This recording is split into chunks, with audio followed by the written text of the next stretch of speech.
Buenas, mi nombre es Ana Karina Villarroel y hoy vamos a estar hablando acerca de las ideologías y los bloques económicos en el mundo contemporáneo. Empezando por definir qué son los grupos económicos o los bloques comerciales. Se denominan así porque son grandes agrupaciones internacionales que hacen una representación positiva con respecto a los tratados comerciales y el bienestar económico a nivel mundial. Su principal objetivo es la globalización de la economía, la disminución de créditos arancelarios y de intermediarios, además de la motivación del sentimiento de importación y exportación a nivel internacional. El mejor ejemplo de bloque económico o comercial o agrupación que tenemos en Latinoamérica es el Mercosur. El Mercosur, creado en 1991 y actualizado en 1994, representa la mayor agrupación de Producto Interno Bruto de Latinoamérica, y en conjunto con la adición de Venezuela en el año 2012 también cuentan con el 19.3% de la producción petrolera del planeta. Estos, en conjunto con la Asociación del Pacífico y la Agrupación de los Andes, conforman así las agrupaciones económicas o tratados comerciales más importantes de Latinoamérica y de América en sí. América es un continente que solamente está detrás de África en lo que a tratados de libre comercio o bloques económicos se respecta.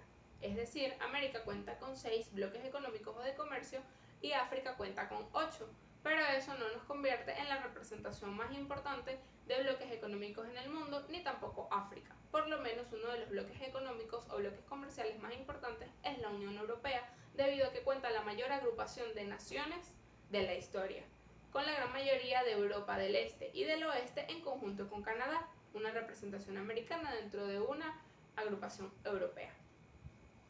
Y aún así, la representación o grupo de comercio más grande de la historia fue firmado el año pasado a partir de un tratado de libre comercio denominado RCEP por sus siglas en inglés, o Agrupación Integral de Comercio de Economía Regional, el cual tiene como participante principal a China en conjunto con otros 10 países entre Asia y Oceanía. Se han hecho con el 30.6% del Producto Interno Bruto a nivel mundial. Por lo tanto, esta es la representación y la unión internacional más grande de la historia a nivel comercial, y también un logro debido a los hechos ocurridos con respecto a comercialización internacional y amistad internacional en el siglo pasado. A continuación, para poder seguir con el tema de la exposición, vamos a estar definiendo qué es territorio y qué es una hegemonía. Los territorios son extensiones de terrenos en donde coexiste cierta cantidad determinada de gente, y estos, independientemente de la distribución geopolítica que tengan, si agrupa cierta cantidad de territorios a una visión internacional, estos pueden ser considerados una nación. Es decir, las naciones son grandes agrupaciones de diferentes territorios independientemente de su geopolítica. Y para la coexistencia positiva de los territorios se necesitan de 3 factores. 1, los recursos naturales. 2, la esquema institucional. Y 3, la asociación o la relación que tengan entre las redes sociales, las redes económicas, las redes políticas y las redes culturales. Las hegemonías son una representación de poder superior independientemente de la estructura o institucionalidad impuesta dentro del área. Es decir, como podemos nombrar a los 2 mayores desarrolladores del concepto de hegemonía, que son Lenin y Gramsci. Lenin definía a la hegemonía como la alianza de la clase burguesa o la alianza de las clases superiores, con un fin negativo en la gran mayoría de los casos o sin importancia para las clases inferiores. Ahora, Gramsci posteriormente lo desarrolló mejor, tomándole también una importancia no solo a nivel económico, sino también político, social y cultural, debido a la gran influencia que podían tener estos grupos sociales que representaban una cantidad muy pequeña de la población, pero una de las mayores cantidades de bienes económicos del planeta. Es decir, la élite mundial y el 1% de las personas o los dueños de los medios de producción. Por lo tanto, la influenciación positiva o negativa que pudieran tener estos grupos es sumamente importante a la hora del desarrollo territorial. Teniendo estos 2 conceptos claros, podemos seguir acerca de los diseños políticos y las ideologías en la actualidad o en el mundo contemporáneo. Primero, definiendo qué es ideología. Una ideología no es más que un conjunto de ideas que representan a cierto grupo de la sociedad o que garantizan el seguimiento de las mismas debido a su creencia. Es decir, las ideologías pueden estar presentes en la política, en la economía, en la religión o entre otros factores sociales, debido a que estos simplemente están directamente ligados al pensamiento humano y a su desarrollo. Ahora, los diseños políticos o institucionales son aquellos diseños hechos para la mejora de la institucionalidad de los países. Es decir, estos diseños siempre van a estar en pro de la fortificación de los derechos humanos con respecto a un Estado, un gobierno o una monarquía. Por ejemplo, el diseño político más importante de la actualidad es la democracia, debido a que es el diseño político o diseño institucional aplicado y existente más importante y que ha dado los mejores resultados en los últimos siglos. Esto no quiere decir que además de la democracia no hayan otros diseños pertenecientes, debido a que hasta la actualidad todavía se perpetúan varias monarquías, en su mayoría parlamentarias, además de regímenes totalitarios y dictaduras. Por lo tanto, no se descarta el hecho de que la democracia probablemente, al igual que la gran mayoría de los diseños institucionales que ha creado el ser humano, al tener fallas, evolucione posteriormente y se reagrupe en un nuevo grupo político o en un nuevo sistema institucional. Tomando esto en cuenta, podemos definir ahora las direcciones que tiene la política con respecto a las ideologías en el mundo contemporáneo. ¿Por qué política? Debido a que las ideologías políticas son aquellas que abarcan la mayor cantidad de pensamientos a lo largo de la sociedad a la hora de analizar al mundo entero. Es decir, la política incluye normalmente un comportamiento social, un estilo de vida, un tipo de institución o de esquema institucional, además de la perspectiva política en sí. Continuando con esto, podemos definir a las ideologías actualmente con direcciones, es decir, derecha, izquierda y centralismo político. Estos están plasmados en un espectro político, el cual los describe con todos sus conceptos, para que podamos visualizar algunos de los conceptos que los identifican. Por lo menos, la derecha política siempre ha estado identificada por una de las ideologías más antiguas del planeta, que es el capitalismo, o el sistema o ideología política representativo de la clase burguesa, el cual fue implicado posterior a la Revolución Francesa, aproximadamente hasta el siglo XVIII. Y en el lado de la izquierda política tenemos al comunismo, el cual, aunque fue creado aproximadamente a finales del siglo XVIII, no fue aplicado hasta finales del siglo XIX y comienzos del siglo XX, con una gran evolución igualitaria y con un gran pensamiento igualitario con respecto a los derechos humanos. El centralismo se identifica como el espectro en sí, es decir, como una institución o perspectiva flexible dentro de todos los conceptos ideológicos preestablecidos. Por lo tanto, no posee ningún tipo de escepticismo con respecto a todos los conceptos presentes en el espectro. A continuación, habrá una imagen de los espectros políticos, en donde podremos visualizar un eje X y Y, el cual distribuye perfectamente con ambas direcciones, tanto de la derecha como de la izquierda política, todas las perspectivas que podemos tener con respecto al pensamiento ideológico en la sociedad contemporánea. Podemos ver que dos de los mayores conceptos importantes es la propiedad pública y la propiedad privada, y lo que representa esto como bien o como mal para la gran mayoría de las ideologías, y cómo ésta puede fortificar o destruir un territorio.